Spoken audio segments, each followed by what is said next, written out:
கையத்தை.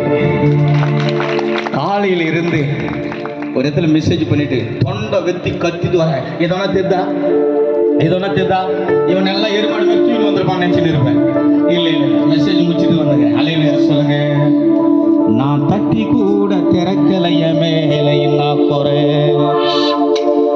உபவாசம் போட்டு ஜெபிக்கிறார் என்ன குறை, மாசமான கூட்டு வைக்கிறார் என்ன குறை, இந்த சோய்மத்தை ஆசீர்வதிக்கணும், ஆசீர்வதிக்கிறதுதான் அவருக்கு கொடுத்திருக்கிற வேலை.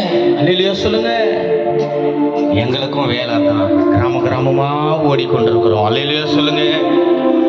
பார்த்தாரு இது மடிக்கிறதா தெரியல, உடனே ஏசப்பா போயிட்டாரு. எத்தனை வாட்டி வருவாரு உங்க வீட்டாண்டு கூட? ஏமா வந்து பார்ப்பேன்.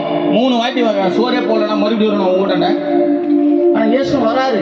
ஆனா அதுக்கப்புறம் அவர் போயிட்டாரு. எங்கன்னா போலாம், யாரா இருப்பாங்க போயிட்டாரு. அப்பதான் என் அம்மா கொஞ்சம் ரோஷம் வந்து, நான் திறந்து பார்த்த போது அங்கே நேசர் இல்லை,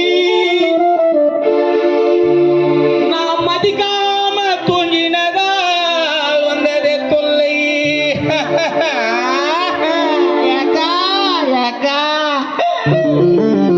அன்னைக்கு சொன்னாரே பார்த்தரு சொன்னாரு,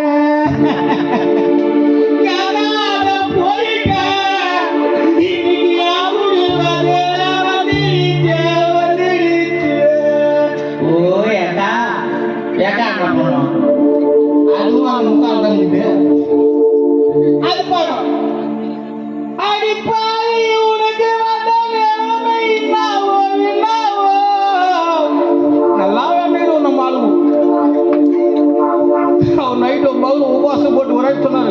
7 நாள் உபவாசம் வச்சுக்கிறாரு.